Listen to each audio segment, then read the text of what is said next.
Welcome back. You're watching Politically Correct here on TVC, and again I'll introduce my guest. And today we have Ugunja Member of Parliament Opiyo Wandayi. Thank you again for coming. And before we took a break, we were looking at matters ICC. Right now I want us to shift gears into matters devolution. And currently the third annual devolution conference is underway until Saturday. But there has been some rather sharp reactions from the fact that the president left it to the devolution cabinet secretary to open the conference. Others felt perhaps it was a deliberate way of just being in absentia. What are your thoughts about this? You know, you must look at this thing from a wider perspective, put it in the right context. Mm-hmm. You know, what we are seeing is basically a manifestation of the disdain that this government has for devolution. From the very word go, the Jubilee administration has not been comfortable with devolution. In fact, one of the biggest impediments to devolution in this country is Jubilee. Why do I say that? You will recall, even during the negotiations for the 2010 Constitution, very many elements who are now in Jubilee were very uncomfortable with the prospect of decentralizing power and resources. There are people who have been used, who have been nurtured under a centralized system where all the resources and power were concentrated in Nairobi, okay? From where they dished it out like medicine for political favors, okay? They used resources and power from the center to manage politics, to control the country. Yes. So the mere fact that this constitution was changing that was scary to them. And very many of them. Why is this the case? Why does Jubilee appear, in your view, to be against devolution? I've just said, they have benefited. They are beneficiaries of centralized system of power and resources. Yes, they have been nurtured under that system. Those who are heading Jubilee, yeah. So they can't imagine sharing power and resources with the peripheries. Yeah, and that's why you've seen, within a span of 3 years, massive transformation in areas which were hitherto forgotten. If you went to Mandera, went to Wajir, went to Garissa, went to Turkana, today, you would see things happening which they could only dream about 3 years ago. And that is because of devolution. So devolution is one of the biggest things that have come about with this new constitution. So anybody, any progressive leader would want to support devolution and have it implemented fully. You've seen the way we have fought wars, trying to ensure that more allocations are sent to the counties through the proposed referendum drive and many other initiatives. You've seen even what is currently given to the counties, however little it is. You've seen how the national government continues to remit it irregularly in terms of disbursements, okay? There have been cases of delays and due delays in the disbursements. Well, what has owed to the various delays that many legislators have complained about? Come again? What has led to these delays? No, the delays that you're talking about? It is deliberate a ploy to suffocate the counties, to starve the counties of funds and make them fail in the eyes of the people, okay?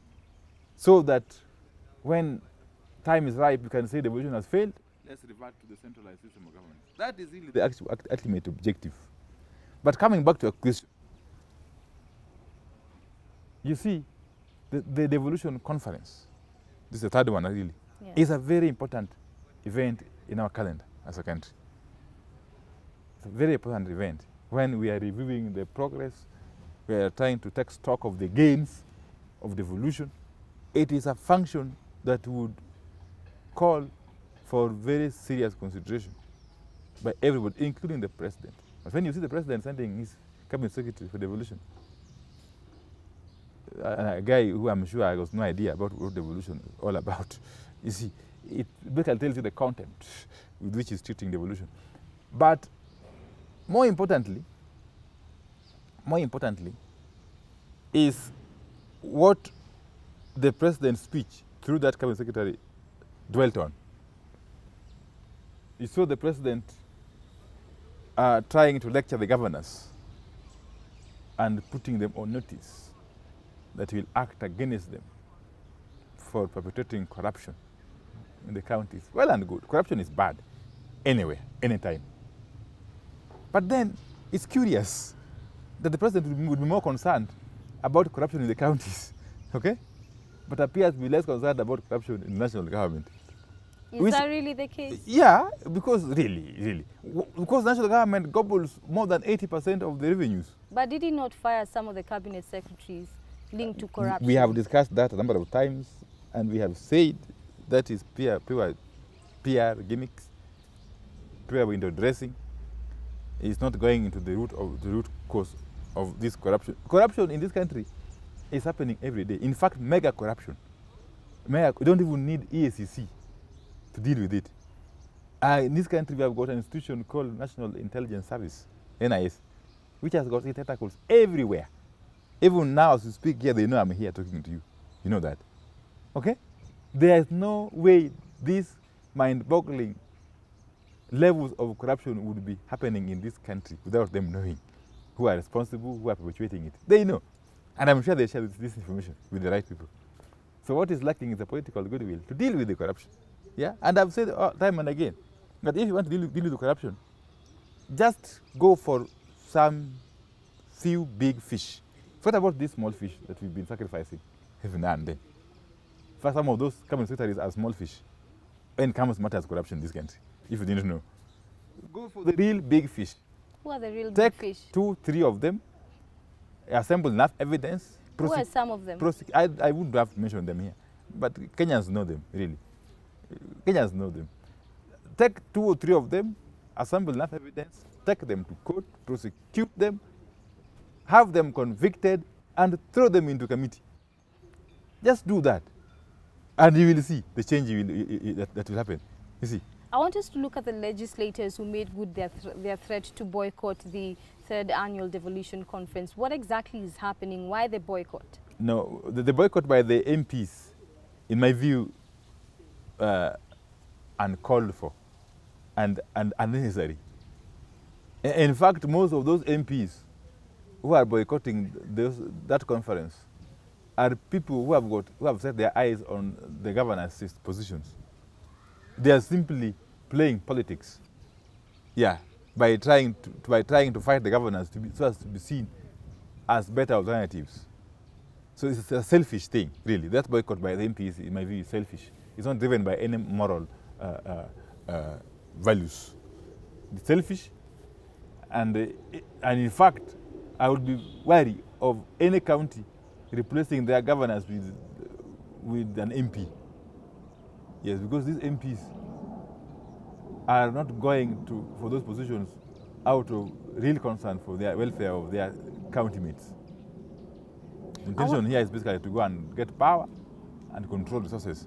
Yeah. Well, governors want the Intergovernmental Relation Technical Committee moved from the ministry to ensure it acts independently and is free from any manipulation. Has there been any manipulation on this particular committee? Yeah. You know, the moment you relegate such a powerful committee, okay, to a department within the ministry, then you see what you're talking about. That is a committee which is supposed to be bringing together the 2 levels of government, the national government and the county governments. Okay? It's a very high-level committee, which cannot sit within a ministry or a state department. It should be a standalone committee, way above even the commissions, constitutional commissions. Okay? So that it gets the clout and power needed to be able to effect what is required to make devolution work. Yeah. But what is the risk if the committee itself is housed by one level of government? It's not a question of just housing. You know, obviously housing physically has to happen. You know, But it's a question of control. You know, you must differentiate between housing and control. Okay? It can even be housed in Harambe House. Okay? But if it's not controlled by Harambe House or by the minister, by the office of the president, there'll be no problem. Okay? But the fact of the matter is that as currently designed, it is basically being relegated to a mere talk shop. Yes. All right, so the control of budget, Agnes Odhiambo, particularly singled out foreign trips by governors, MCAs and some staff, saying some travels were unnecessary, and if they were cut down, then this would probably help reduce spending of the government. Do you think this is the case? Yes, there she is right, and I support her fully. And not just in the county government, but also in the national government. Yes, there's a lot of wastage going on every single day in terms of unnecessary trips that earn people huge allowances, okay? Trips which could be avoided altogether, I can tell you. You've seen what has happened in Tanzania. Yeah, through the decree by the president, President Magufuli.